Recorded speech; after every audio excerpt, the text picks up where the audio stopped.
boleh nggak sih kucing itu minum susu yang selain susu dari induknya sendiri? Kucing dikasih susu formula yang memang kandungan laktosnya kalau bisa free. Untuk kondisi-kondisi apa kucing itu bisa diberikan susu? Tidak hanya untuk mengobati, akan jadi kebutuhan diary. Imunitasnya meningkat, recovery-nya jadi lebih bagus ya. Sangat-sangat direkomendasikan karena memang susu kan bentuknya cair. Jadi mudah terserap di hari biasa ini bukan karena kemarin minum susu. Itu tadi kadang kalau dibiarkan bisa menimbulkan kematian juga. Jangan lupa untuk komen, siapa tahu teman-teman yang akan dipilih. Seperti itu.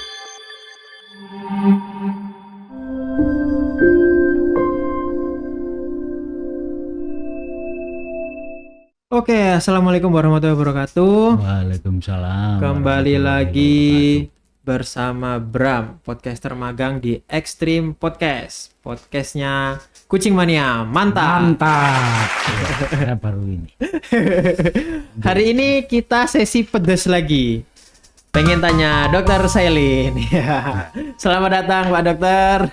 Assalamualaikum warahmatullahi wabarakatuh. Waalaikumsalam warahmatullahi wabarakatuh. Gimana malam ini Dok? Sehat? Alhamdulillah sehat. Nah, gini Dok. Jadi ternyata kemarin itu ada yang komen, ada pertanyaan nih dari teman-teman pet lover tentang kutu yang kemarin kita bahas. Nah, ini yang pertama dari user strip DM2 JJ7 bla bla bla bla. Ya. Nah, itu Dok. Yang baca pertanyaannya. Nah, ya. tak bacain ya, dong, oke, siap. Oke. Dok, tips-tips supaya kucing terhindar dari kutu apa aja sih selain harus selalu rajin bersih-bersih kandang? Maaf baru pemula. Oke. Dijawab Dok. Terima kasih @user DM277 ya itu ya. Oke.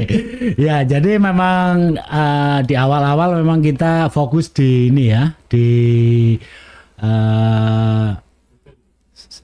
penyakit kutu ya, tapi ini tidak berlaku hanya untuk penyakit kutu aja, semua penyakit. Jadi untuk beberapa cat lover yang newbie lah istilahnya, yang baru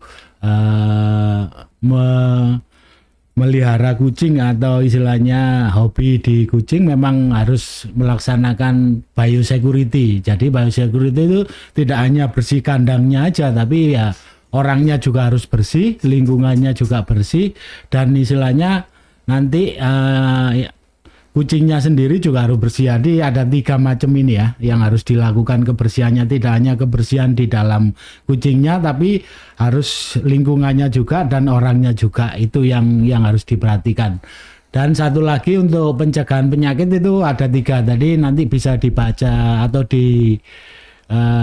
lihat lagi podcastnya. Jadi untuk menghindari kutu itu sebenarnya hal yang mustahil dilakukan, istilahnya bisa dilakukan lah, istilahnya nggak mustahil dilakukan, istilahnya gitu. Walaupun kita secara geografis memang akan banyak, senang sekali kutu-kutu itu ada di Indonesia. Jadi yang biasanya tidak ganas di negara lain yang 4 musim, di Indonesia yang 2 musim ini karena kelembapannya tinggi akan jadi ganas ya. Salah satunya itu. Jadi gimana caranya ruangan itu kelembapannya tidak tinggi dan lain-lain. Nah itu prosesnya salah satunya dengan kebersihan itu tadi. Kedua, mencegah kutu 6 bulan sekali harus dilakukan. Jadi kalau pada kitten umur 1,5 bulan sudah bisa dilakukan anti kutu tetes ya. Itu yang kedua. Yang satu pencegahan, 2 pengobatan, terus ketiganya maintenance ya. Jadi maintenance ini gimana cara kita agar cat room atau kandang kita itu tidak tertular oleh kutu. Salah satunya itu tadi. Jadi ketika orang ada yang berkunjung ke kita ya istilahnya bisa dipastikan bahwa orang itu bersih. Jadi percuma kita jaga kandang kita, cat boy kita, terus kucing kita bersih, tapi orang berseliweran di situ membawa kutu kan percuma juga. Jadi istilahnya ya membatasi orang untuk ke situ, tapi kalau memang tidak dibatasi harus dipastikan bahwa orang yang ke situ bersih, istilahnya gitu. Gimana caranya ya itu nanti bisa dipelajari lagi lah istilahnya, dengan menyediakan pakaian istilahnya khusus itu ke kandang. Ini sudah saya bahas dengan Mas Tatang kemarin ya pada waktu penyakit-penyakit itu juga bisa dilihat lagi nanti di podcastnya Estrim. Oke. Ya. Ya, jadi kalau kandang itu mutlak ya dok ya, harus bersih. Ya. Jadi selain kandang, ruangannya juga harus bersih, orangnya juga harus bersih gitu ya dok ya. Di samping kucingnya dengan pencegahan dan maintenance tadi. Ya. Pokoknya bersihan, intinya bersihan. Betul. Tuh. Oke, pertanyaan yang kedua nih dok. Dari Elsal Wasabila. Kucing saya kutuan parah. Saya sudah beli obat kutu titit. Nah, si dok bedanya apa ya dok sama merek-merek yang di atasnya seperti merek titik dan lain-lain yang harganya lebih mahal karena masih bingung yang bagus yang mana gitu supaya kutu-kutu pada tuntas. Ya. Ini soal obat kutu nih dok. Jadi memang di samping memang harga itu yang membawa. Jadi memang di dalam ilmu pengobatan memang ada beberapa istilahnya tingkatan obat itu istilahnya generik, ada paten lah istilahnya gitu ya. Di samping itu juga ada yang memang komposisinya hanya satu obat dan ada beberapa lain yang lebih mahal itu komposisinya beberapa macam obat dijadikan satu. Jadi memang itu bedanya antara titik tadi dengan A titik tadi itu memang beda. Nanti dilihat dari isinya. Isi dari obatnya itu hanya untuk kutu aja atau yang bisa untuk semua parasit atau yang parasit plus istilahnya yang kita bahas kemarin obat cacing biasanya ya itu lebih mahal lagi memang. Jadi terdapat di dalam kandungannya bedanya memang karena harga itu membawa itu tadi. Membawa apa Mas Yudi lali ya orang Jawa. Ya kualitas. Honor rupa ya. Orang Jawa bilangnya gitu. Ada harga ada rupa. Jadi kalau di ilmu pengobatan memang ya semakin mahal itu memang biasanya ya mesti ada keunggulannya di situ, ada tambahan apanya seperti itu nanti mungkin pada susu nanti juga seperti itu juga. Jadi produk makanan yang memang buat untuk vitamin, buat untuk penambah yang lain istilahnya gitu. Jadi memang semakin tinggi harganya mesti kandungannya semakin baik lah ya obat itu. Dan satu lagi harus dipastikan kedaluarsanya kapan. Terus satu lagi bisa memastikan kalau beli online itu ini palsu atau enggak produk ini. Itu yang penting sebenarnya. Karena nanti dengan merek yang sama, harga yang sama belum tentu kualitasnya itu sama juga. Karena bisa dipalsukan ya. Mungkin oknum ya istilahnya, kita enggak menyebut siapa itu istilahnya yang harusnya isinya itu kandungannya 1 mili dianjurkan menjadi 2 mili, kan berarti kandungannya tinggal setengah mili nih si obatnya. Lah itu kan kalau untuk efektivitas untuk mengobati dan lain-lain akhirnya kan berkurang. Itu yang membedakan itu juga. Jadi kalau tips untuk membeli obat yang ada di luaran maupun online, pastikan kedaluarsanya memang masih panjang. Terus beli di outlet maupun e-commerce yang memang qualified, istilahnya bisa dipertanggungjawabkan lah istilahnya kalau gitu. Jadi memang dengan digital marketing yang berkembang semacam ini kita harus jadi smart buyer istilahnya gitu. Ya itu tadi tip-tipnya harus diikuti untuk itu. Karena obat ini memang sudah beredar banyak di pasaran dan ada yang generik, ada yang paten dan lain-lain. Istilahnya tidak melulu istilahnya nanti yang harganya bagus, yang harganya mahal itu bagus juga belum tentu kalau kita ndak istilahnya teliti dalam membeli. Istilahnya itu tipsnya itu. Oke. Jadi mahal belum tentu tepat untuk kegunaannya ya dok ya. Bisa jadi dia kenapa kok kucingku kutunya nggak sembuh-sembuh ya?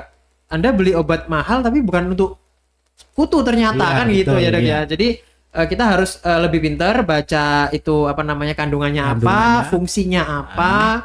Jadi kita bisa membedakan nih, ini sama-sama mahal nih, tapi yang lebih sesuai dengan penyakit kucing saya yang mana? Seperti itu, selektif gitu ya dok ya. Kalau memang ragu-ragu, konsulkan ke dokter hewan. Kalau konsul aja, insya Allah ya enggak ada bayar lah. Jadi dok, saya punya beli produk ini dok.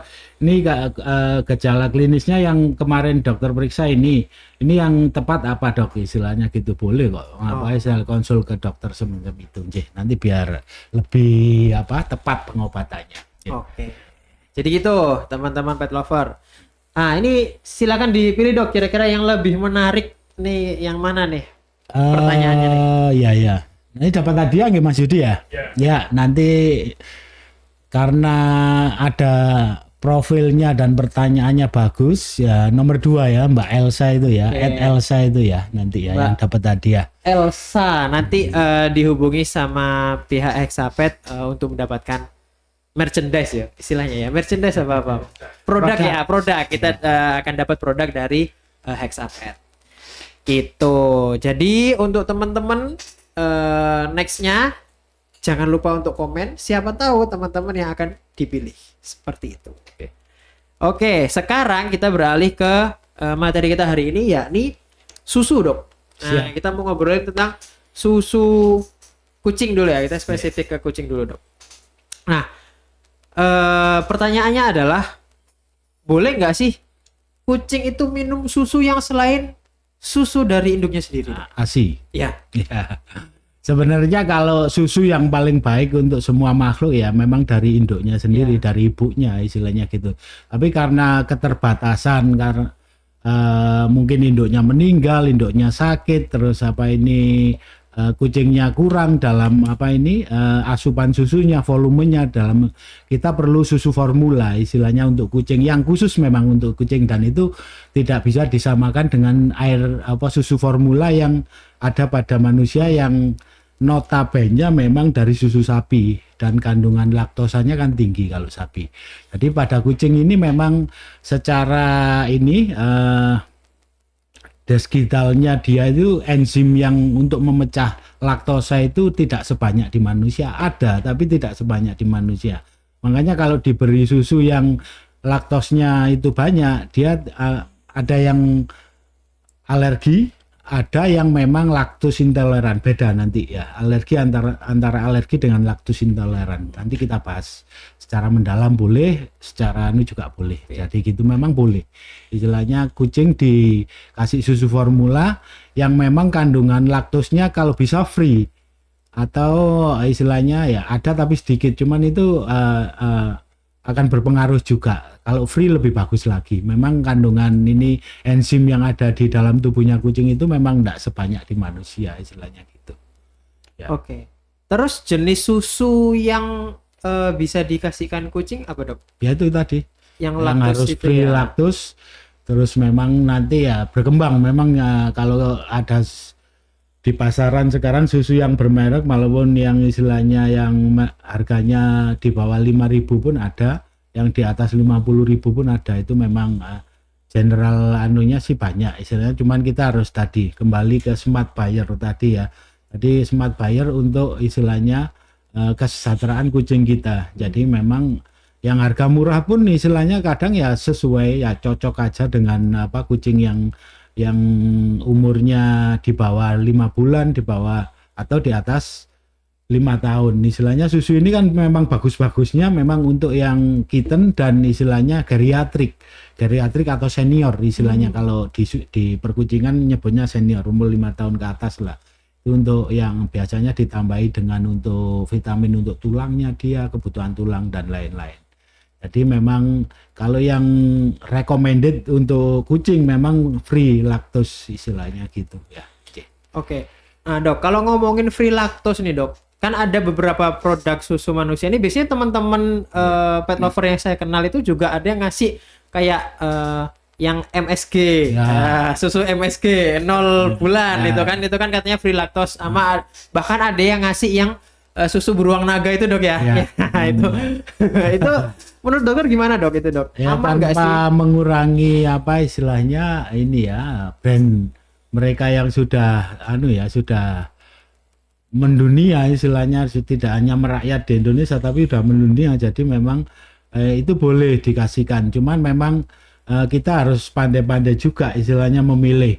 Jadi indikasinya kalau dia alergi maupun laktos intoleran, setelah minum susu itu biasanya ada gejala-gejala yang memang tidak biasanya, seperti batuk, muntah, diare setelah minum itu, dan itu memang indikasi kalau dia tidak cocok dengan susu itu apapun mereknya, tanpa menyebut itu tadi saya. Jadi memang kalau sebagus apapun susu, kalau setelah minum susu formula itu kucing kita muntah, diare dan lain-lain, lebih baik dihentikan dulu. Berarti memang ada yang tidak pas di situ.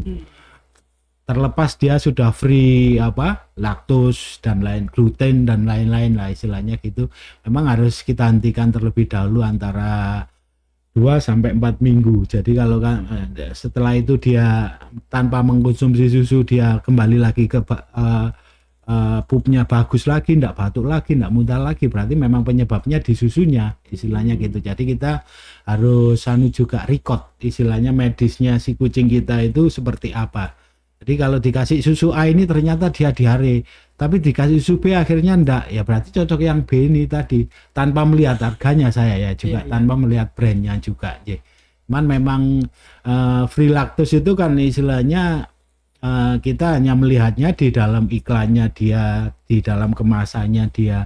Cuman untuk pembuktian yang sebenarnya ya setelah kita minumkan susunya itu dia ada gejala side effect-nya enggak, itu yang harus kita perhatikan sebenarnya.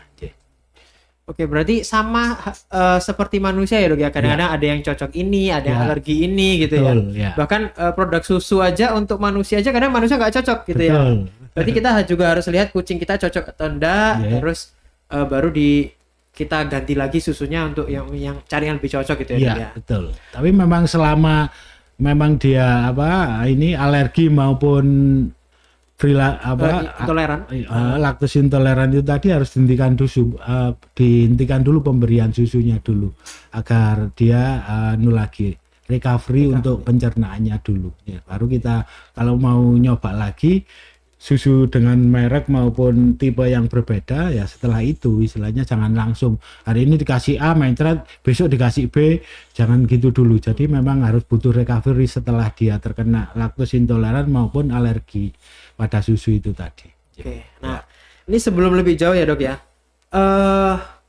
untuk kondisi-kondisi apa kucing itu bisa diberikan susu? Contohnya Dok, kalau misalnya kitten terus atau kucing yang udah hendak kitten lagi, terus kemudian yang senior kata dokter tadi, nah itu dalam kondisi seperti apa dan waktu pemberiannya itu gimana Dok? Ya, jadi kita dari awal yang kitten ya.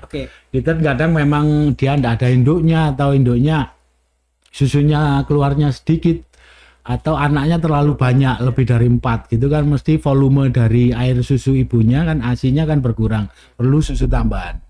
Nah, biasanya kalau itu diberikan setiap 2 jam sekali. Jadi untuk istilahnya susu formula tambahannya itu 2 jam sekali selama umur biasanya 0 sampai 6 minggu. Jadi 1,5 bulan. Jadi kalau memang bertahap memang kan susunya ibunya ini berkurang juga. Ketika mendekati 2 bulan memang biasanya kering istilahnya ambingnya si induknya ini. Lah itu memang kalau kita perlu tambahan, ini berat badannya kurang ternyata harus tambah susu, boleh nanti gitu. Pemberiannya setiap 2 jam sekali memang pada kitten.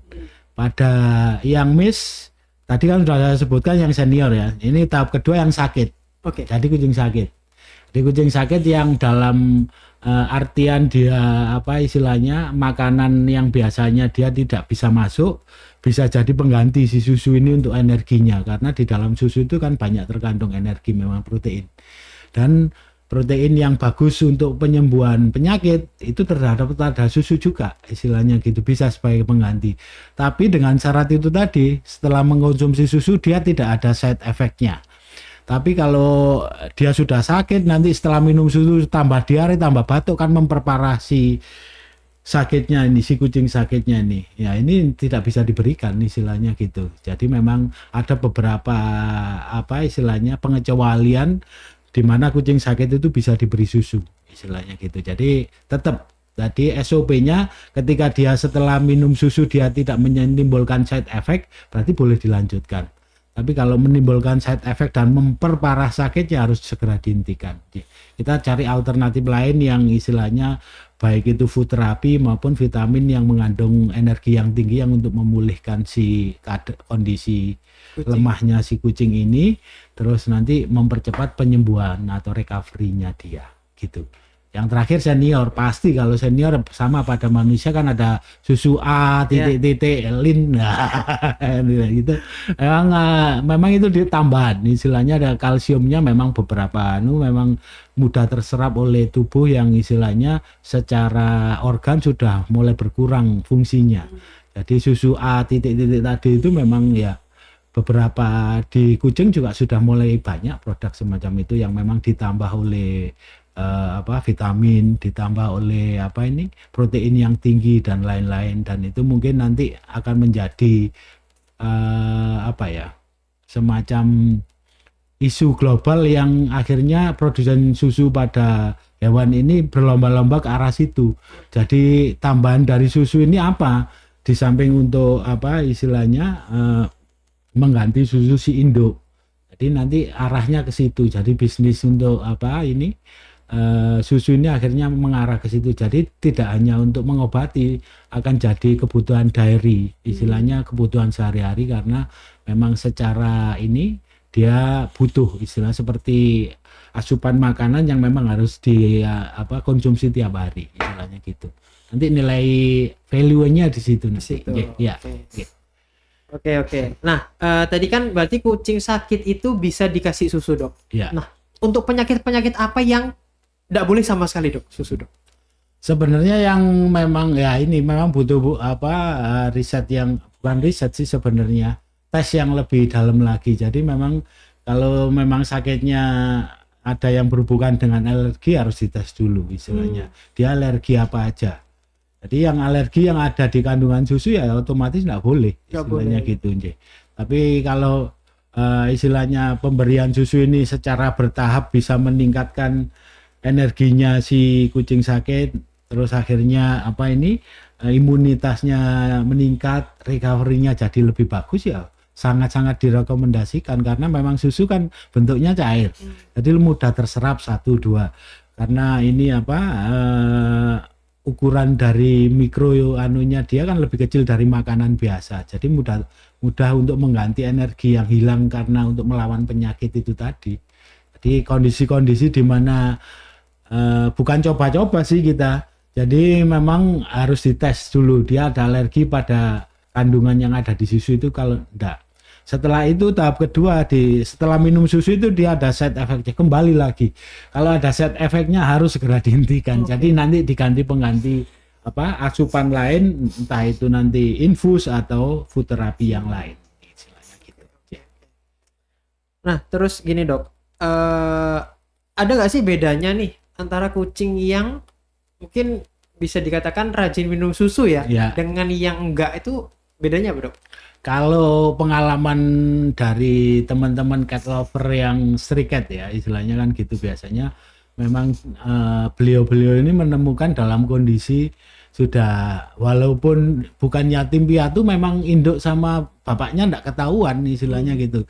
Jadi memang yatim lah istilahnya. Kalau kita ngomong piatu pasti ada bapaknya pasti ada. Cuman ibunya ini kan enggak ketemu. Jadi memang mereka akhirnya berusaha untuk gimana cara merawat kitten ini bisa survive minimal dalam 2 bulan ke depan. Karena kalau 2 bulan ke depan dia survive, insya Allah dia imunitasnya akan terbentuk sendiri, akhirnya tinggal merawat aja, nanti mau diadopsikan ke orang, mau diadopsi sendiri tidak ada masalah. Cuman memang ketika menemukan sampai 2 bulan ke depan ini masa-masa kritisnya si kucing maupun kitten.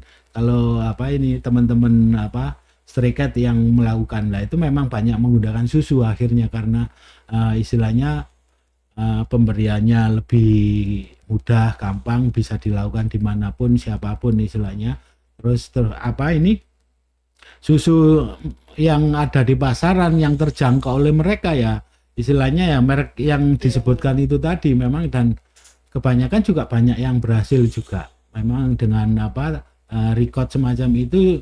Sebenarnya kan susu ini memang bisa diberikan istilahnya, baik itu untuk yang kitten yang masa pemulihan pada waktu sakit maupun setelah sakit, dan masa senior istilahnya gitu bisa diberikan memang.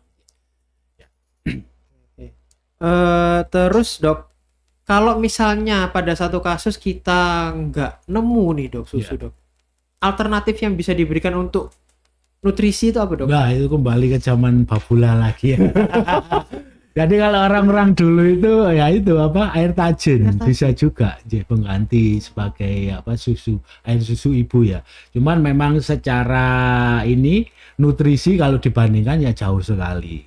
Karena memang kalau kita ngomong air beras yang kita itu kan istilahnya tajin ya, istilahnya kalau orang Jawa bilang itu kan memang kandungan energinya aja yang tinggi, proteinnya berkurang. Karena lah ini kelebihannya susu ya subhanallah. Istilahnya kalau kita ngomong kenapa ini diciptakan itu untuk pengganti makanan apapun, istilahnya bisa dari satu produk yang namanya air susu ibu itu, dan memang itu kebesaran Allah lah istilahnya ya. Memang di situ sudah lengkap sekali kandungannya aja. Jadi terlepas dari itu memang ada yang nantinya alergi, nantinya keracunan dalam tanda kutip ya istilahnya, ada juga yang semacam itu. Memang itu berapa persen, cuman air susu ibu ini menolong istilahnya semua makhluk yang hidup di dunia istilahnya kan gitu, baik itu pada hewan maupun pada manusia itu sendiri gitu. Oke, nah ini kita beranjak ke laktos intoleran sama alergi. Nah, itu bedanya apa itu? Bedanya ya, enggak. Jadi kalau laktos intoleran lebih ke arah laktosanya, karena kandungan laktosanya tinggi, sedangkan di dalam kucingnya sendiri enzim laktos ini tidak sebanyak pada manusia. Itu aja bedanya. Jadi laktos ini tidak terpecah secara sempurna di dalam tubuh si kucing, akhirnya ngendap jadi masalah itu tadi. Akhirnya dia alerginya dengan bisa karena muncul gejala diare, gatal-gatal, terus muntah dan lain-lain. Dan kalau itu dibiarkan terus-menerus bisa meninggal juga, istilahnya gitu. Jadi endingnya juga kalau kita ndak peka terhadap kucing kita ini mah diare biasa, ini bukan karena kemarin minum susu. Itu tadi kadang kalau dibiarkan bisa menimbulkan kematian juga, laktos intoleran ini juga. Kalau bedanya dengan alergi, ini proteinnya beda. Jadi memang kandungan protein kadang yang ada di susu ini tidak cocok dengan protein yang ada yang dibutuhkan oleh si kucing. Jadi itu kenapa istilahnya pada susu yang berasal dari sapi rata-rata yang beredar di untuk konsumsi manusia itu kan memang proteinnya berbeda dengan yang ada di hewan mamalia lain seperti kucing maupun anjing. Jadi itu bedanya memang seperti itu. Jadi kalau alergi biasanya karena proteinnya yang berbeda, tapi kalau laktos intoleran karena memang kandungan laktosanya terlalu tinggi sehingga tidak tercerna sempurna di dalam tubuh kucing. Oke. Ya. Tapi bukan berarti semua kucing laktos intoleran ya, Dok ya? Iya, ada yang tahan juga. Dikasih merek yang di pasaran yang memang kandungan gulanya tinggi, laktosnya tinggi pun kadang tidak diare, tidak menimbulkan masalah side effect juga ada. Tapi kan itu bisa dikatakan 1/1000 dan lain-lain. Jadi kalau mau dijadikan referen tidak bisa. Jadi itu case tertentu lah istilahnya. Tapi kalau kita ngomong secara ilmiah sebenarnya kucing tidak bisa yang ada laktosanya. Oke, berarti secara umum kucing itu butuh susu dengan laktos rendah ya, Dok ya. Bahkan free laktos ya, Dok ya. Tapi kalau untuk protein itu kembali lagi ke metabolisme si kucing sendiri-sendiri gitu ya, Dok ya. Beda kucing mungkin beda ya, Dok ya. Beda, betul. Kalau itu memang tergantung dari imunitas dan istilahnya secara sama seperti manusia, ada yang alergi makan ini, alergi makan itu, sama seperti itu. Makanya ketika kucing sakit terus kalau bisa memang kalau mau dikasih susu formula harus dites dulu ada alergi apa di dalam kucing ini. Bisa enggak saya kasih susu formula ini walaupun istilahnya kandungannya bagus, harganya mahal, tapi kalau dia alergi ya percuma aja dikasihkan. Sama seperti manusia. Ada yang bisa makan durian, ada yang enggak. Ada yang makan udang ya, kayak gitu ya, macam-macam lah, sama seperti itu. Oke. Berarti kita tidak bisa mematok produk susu di pasaran yang bagus untuk kucing, yang ini pasti bagus nih gitu. Itu enggak bisa ya, Dok ya? Sebenarnya sih tolak ukurnya bisa semacam itu. Ya, cuman memang di lapangan atau memang kondisi kucing kita seperti apa, itu kita sendiri yang tahu. Terus kalau merujuk kepada istilahnya review dari beberapa netizen lah istilahnya atau cat lover yang sudah melakukan itu, rata-rata memang yang harganya bagus ya memang kualitasnya bagus. Itu memang tidak bisa dipungkiri. Hukum alamnya semacam itu. Cuman kalau kita melihat cat lover lain istilahnya yang dalam arti keterbatasan, kucingnya terlalu banyak dan lain-lain, kalau aku beli produk yang mahal kan tidak cukup dok, akhirnya gitu ya, nyari alternatif lain, akhirnya itu juga tidak kita salahkan juga. Memang cuman kalau kita mau push istilahnya kucing kita bagus semua juga tidak bisa, istilahnya kan memang harus ada skala prioritas juga yang harus kita baguskan dulu, yang sakit ini dulu, yang kitten ini biar survive dulu lah. Itu memang nantinya ada range istilahnya di mana kita bisa tadi prioritas, skala prioritas yang kita anukan. Ya, kalau semua cat lover maupun rescuer itu memang dananya ada semua ya tidak ada masalah sih sebenarnya. Mana kita melihat semua dari globalnya. Tidak semua cat lover kadang menyisihkan itu rezekinya untuk kucing ini kan, kadang beliaunya hanya 20%, gajinya untuk dia 80%-nya untuk si kucing, istilahnya kan sampai seperti itu kadang cat lover yang saya temui. Jadi memang ya orang-orang mulia semacam itulah istilahnya yang memang nantinya harus jadi smart juga untuk memelihara kucingnya juga. Dok, banyak yang menghubungkan susu dengan keracunan. Jadi gini dok, banyak kasus keracunan itu yang orang-orang merekomendasikan kasih susu. Apakah benar dok? Kalau memang tujuan awalnya dia untuk menetralisir tanpa melihat ini racunnya dari mana, sebenarnya juga tidak recommended juga. Kurang tepat juga dok. Kurang tepat juga. Jadi memang rata-rata orang kalau kucingnya keracunan dengan gejala yang sudah dipahami oleh beberapa cat lover ya, istilahnya kejang, terus ngiler, enggak berhenti ya, macam itu. Terus dia habis makan serangga atau habis makan tikus lah istilahnya, mangsanya dia gitu, oh ini keracunan dan lain-lain. Memang ada beberapa racun yang bisa ternetralisir oleh air susu, tapi memang ada beberapa yang tidak. Jadi kita harus istilahnya kalau membawa ini ke dokter harus jelas istilahnya ini kucing keracunan habis makan apa istilahnya gitu, karena racun ini ada beberapa type, ada 18 atau 20-an lah istilahnya yang beredar, yang sering kucing makan maupun tidak sengaja dimakan oleh dia.